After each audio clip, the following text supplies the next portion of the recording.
मित्रों, आज हम आपको सुनाएंगे शरद पूर्णिमा व्रत कथा। भारत देश व्रतों का देश है।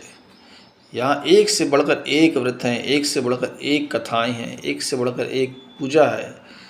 और व्रतों की तो बहुत सारी कथाएं हैं। ये व्रत करोगे तो ये फल होगा, ये घटना हुई, ऐसा परिणाम हुआ। तो उन्हीं में से एक कथा है शरद पूर्णिमा व्रत कथा। तो चलिए शुरू करते हैं। एक समय देवर्षि नारद मृत्युलोक अर्थात पृथ्वी का भ्रमण कर रहे थे। मृत्युलोक में पीड़ित मानव की दशा देखकर नारद जी सीधे विष्णु लोक को गमन करते हैं। अब उनके लिए मृत्युलोक क्या है? कभी नारद जी अमेरिका गए, चीन गए, जापान गए, कभी सुनने आया कि मिडिल ईस्ट गए हैं, रसिया गए हों? नहीं, उनके लिए मृत्युलोक क्या? हिंदुस्तान ही उनके लिए मृत्युलोक था। तो चलिए आगे बढ़ते हैं कथाओं में। भगवान विष्णु नारद को देखकर पूछते हैं कि हे वत्स, तुम इतने उदास क्यों हो? तुम्हारी उदासी का कारण क्या है? सो तुम हमें विस्तार पूर्वक सुनाओ। नारद जी जगत के पालनकर्ता के वचन सुनकर कहते हैं कि हे परमेश्वर, हे जगत के दाता, हे मानव की रक्षा करने वाले, आप हमारी दीनता को जानते हुए पूछ रहे हैं कि हमें क्या दुख है। सो आपने पूछा है, सो आप सुने। हमने कुछ समय के लिए मृत्यु लोक का भ्रमण किया, वहाँ के मानव की दशा देखी, नहीं गई हमसे। मृत्यु लोक में रोग से पीड़ित मानव आपको याद कर रहे हैं, सो आप उनके कष्टों को दूर करें। प्रभु भगवान विष्णु नारद की बात सुनकर कहते हैं, क्या कहते हैं सुनिएगा, कि बस तुमने अच्छा प्रश्न किया। सो हम तुमको एक ऐसी कथा सुनाने जा रहे हैं जो तुम ध्यान लगाकर सुनो। यह कथा क्वार की पूर्णमासी के नाम से जानी जाती है। एक राजा के राज्य में एक पंडितानी रहती थी। वह शरद पूर्णो अर्थात शरद पूर्णिमा का व्रत करती थी और व्रत के बाद हवन करती थी। अब सोचिए आप, ये भगवान सुना रहे हैं किसको? नारद जी को, कि एक पंडितानी रहती थी और शरद पूर्णिमा का व्रत करती थी। मतलब नारद जी को इसका होश नहीं है कि ये व्रत चलता है, और उसके पहले भी पंडित लोग कर रहे हैं व्रत। बताओ। चलो आगे बढ़ते हैं। यानी नारद जी का जो जानकारी थी उसका अभाव था नारद जी को। तो भगवान ने उसकी हवन वेदी सोने की बना दी। अरे मतलब पंडितानी ने शरद पूर्णिमा का व्रत किया और हवन करती थी, तो भगवान ने उसकी हवन वेदी सोने की बना दी। अच्छा, भगवान ये काम भी करते हैं। यानी देखो भैया, कितनी अच्छी बात है ना। आप हवन करोगे तो आपकी वेदी कभी सोने की बनी? सही बताना, आज तक बनी? अरे मिट्टी की वेदी मिट्टी की ही रहेगी, सोने की कहाँ से बन जाएगी भाई। चलो आगे बढ़ते हैं।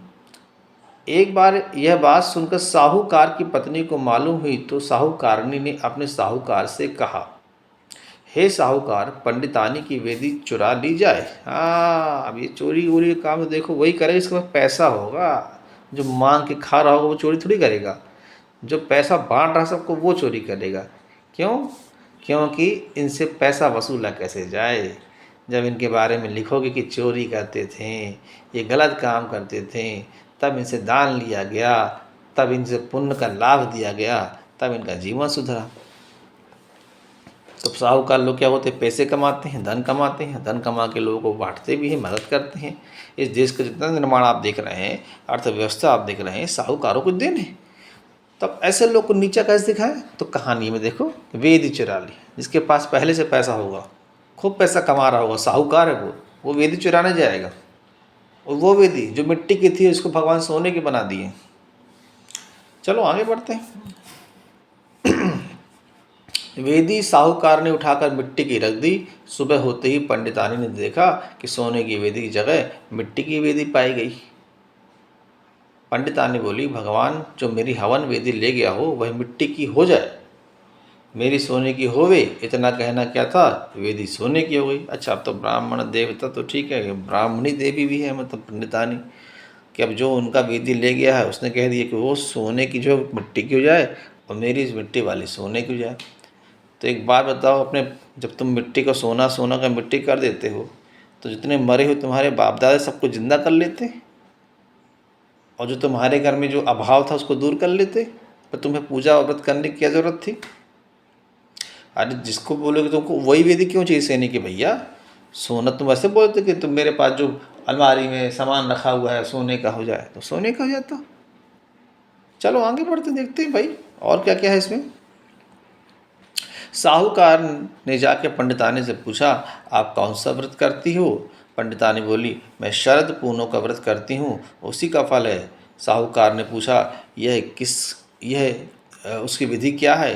पंडितानी बोली, एक काठ काठ मतलब लकड़ी के पटा पर, जैसे पटा हमारे लकड़ी का ही होता है, एक पवित्र लोटे में जल भर कर रखें, लोटे पर रोरी से स्वास्तिक चिन्ह लगाएं बनाएं। इसके बाद एक गिलास में गेहूं के दाने भर कर रख दिए जाएं। गिलास पर दक्षिणा चढ़ावें। बच्चा, दक्षिणा बहुत जरूरी है, नहीं तो भगवान खुश नहीं होंगे।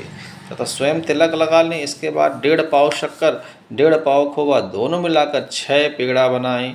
एक पेड़ा मंदिर में चढ़ाएं। उसको कौन खाएगा भाई? दूसरा पेड़ा अपने पति देव को देवें। तीसरा अपनी सखी से बदले, सखी न बदले तो मंदिर में चढ़ावें। अगर भाई सखी को दो और सखी से लो, नहीं हो रहा है तो जाके मंदिर चढ़ाओ, तो मंदिर में 2 पेड़ हो जाएंगे। चौथा पेड़ा परिवार को वितरित करें। 5वां पेड़ा स्वतः खाएं। 6वां पेड़ा 6 भाग बनाएं। पहला गाय को खिलाएं, गाय के ग्वाल को देवें और चलते फिरते बालक को देवें। गर्भवती स्त्री को दें, तुलसी को दें और तुलसी की क्यारी ने गमला को चढ़ाएं। अब गमला में कौन खाएगा भाई? 6 पेड़े बनाकर विधि विधान से पूजन व कथा कहें। चंद्रोदय यानी जब चंद्र उदय होता है के समय लोटे में रखे जल से चंद्रमा को अर्घ देवे। घर जाकर साहूकार ने अपनी पत्नी को व्रत की विधि बतलाई। उसकी पत्नी व्रत करने लगी। व्रत के प्रभाव से उसके यहाँ 2 कन्याओं का जन्म हुआ। अब एक बात बताइए, कन्या का जन्म हुआ, किसी के यहाँ जन्म होगा बच्चे का तो किससे होता है? पति पत्नी या स्त्री पुरुष जब मिलते हैं, संभोग करते हैं, तब होता है। इसमें पूजन करने का, व्रत करने का क्या कनेक्शन है भाई? और पंडितानी इतना व्रत करती रही तो उसको तो हर साल बच्चे होने चाहिए, तो खूब सारे बच्चे हो जाने चाहिए इसके पास तो। अच्छा चलो आगे बढ़ते हैं। घर जाकर, हाँ तो भाई कन्या को जन्म तो हो गया ना। बड़ी पुत्री का नाम सुमित्रा, छोटी पुत्री का नाम सुनीता था। दोनों बालकपन में धार्मिक कार्यों में अधिक रुचि रखती थीं।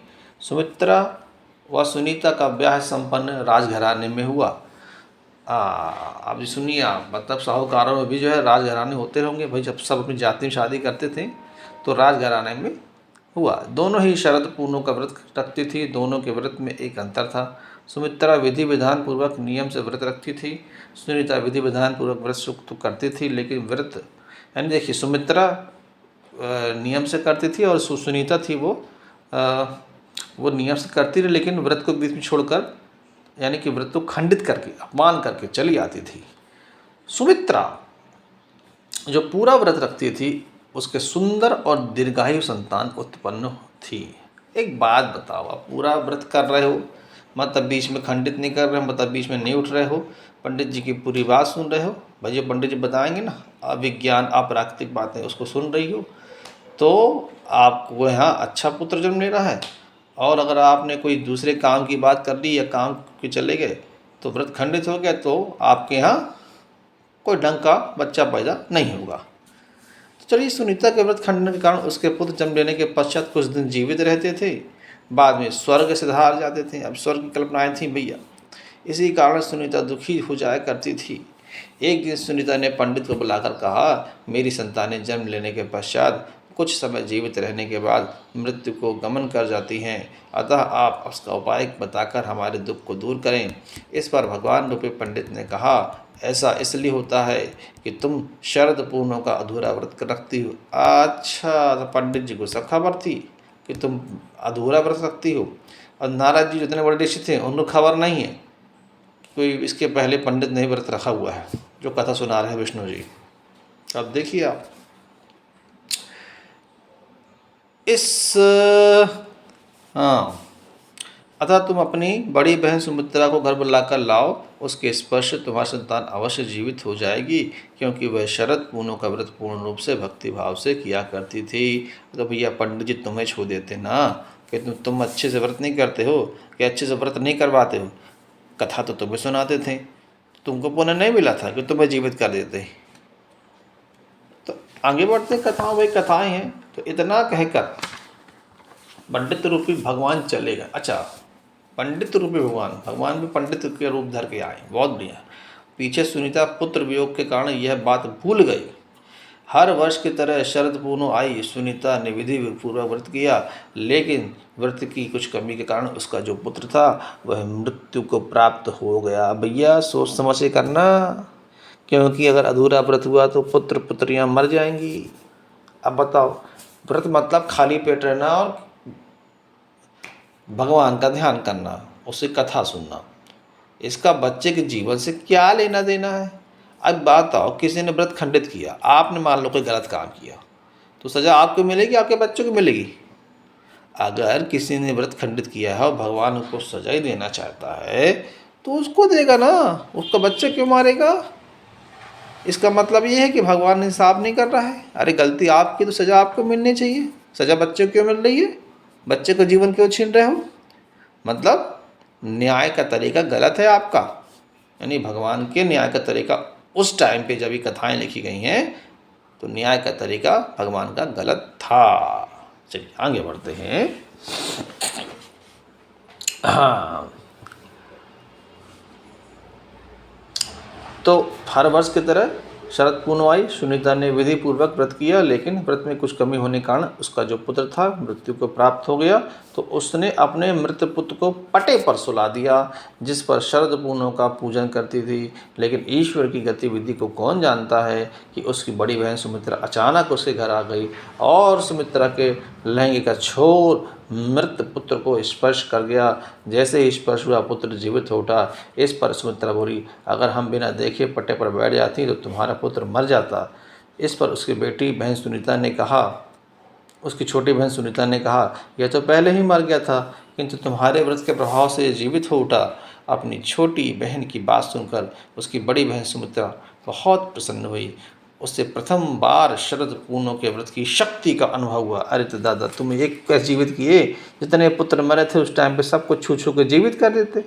मतलब पुत्र, अरे किसी को जीवित करोगे तो कोई अपना भाई भौजाई का, अपनी बहन का बेटा होना चाहिए। यानी कितनी स्वार्थ की बात है। अरे परमार्थ तब है कि आप सब अपने अपने कर्मों से अगर आप किसी को ठीक कर सकते हो, जीवित कर सकते हो, तो किसी को भी कर देते।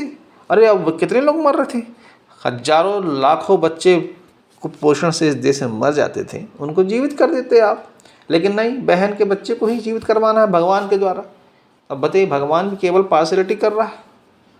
नहीं तो उसके प्रभाव से, जब उसके पास प्रभाव था, ताकत थी व्रत की, तो इस देश के बच्चों को जीवित करवाते। अब सोचिए जरा। तो इसके बाद दोनों बहनें शरद पूर्णिमा का व्रत और भी भक्ति भाव के साथ साथ करने लगी। वे अपने सगे संबंधियों व पास पड़ोस के लोगों को यह व्रत करने की विधि बतलाने लगी। इस व्रत को करने से लोगों की मनोकामनाएं पूर्ण होने लगी। अरे मतलब सबके सब संपन्न हो जाओगे भैया। सबसे पहली मनोकामना क्या होती है, अच्छा अच्छा घर हो भैया, अच्छा खाने को हो, अच्छा गाड़ी घोड़ा बंगला हो। अब भाई उस समय गाड़ी तो नहीं थे, घोड़े थे, रथ थे, हैं। तो वो सब हमारे पास आ जाए, अच्छे मकान हो, अच्छी शिक्षा हो, तो जब सबके सब संपन्न हो जाते हैं, मतलब कोई गरीब ही नहीं था, क्योंकि सबके सब कथा कर रहे होंगे। चलिए आगे बढ़ते हैं। वह लोगों की श्रद्धा भगवान के प्रति बढ़ने लगी। तो जय हो लक्ष्मी नारायण की, जय हो चंद्रदेव की। अब बताइए, सुनीता की इच्छा पूर्ण की, वैसे भी हम सबके लोगों की इच्छा पूर्ण करें। एक बात बताओ, अभी कथा लोग रोज़ सुन रहे हैं, आए दिन सुनते हैं, मतलब शरद पूर्णिमा की कथा होती है तो साल में जब भी इसका वक्त आता है तो लोग सुनते हैं, बीच बीच में सुनते रहते हैं शरद पूर्णिमा की कथा। एक बात बताइए आप, आज यदि लोग कथा सुन रहे हैं, मैं समझता हूँ करोड़ों लोग कथा सुन रहे हैं, तो क्या सबके घर में संपन्नता आ गई, सबके पक्के मकान, सबके अच्छी शिक्षाएं, सबके यहाँ सोना चांदी रुपया पैसा गाड़ी घोड़ा कार बंगला आ गया क्या। खुद सोचो जरा, अच्छा स्वास्थ्य आ गया क्या। देखो जाकर अस्पतालों में कैसे लोग बीमार पड़े हुए हैं। खुद देखो ना, अगर व्रत करने से, व्रत की कथा सुनने से, पूजन पाठ करने से अगर तुम्हारा भला हो सकता तो तुम्हारा भला हो चुका होता, फिर तुम्हें कोई कथा करने की ज़रूरत ना पड़ती।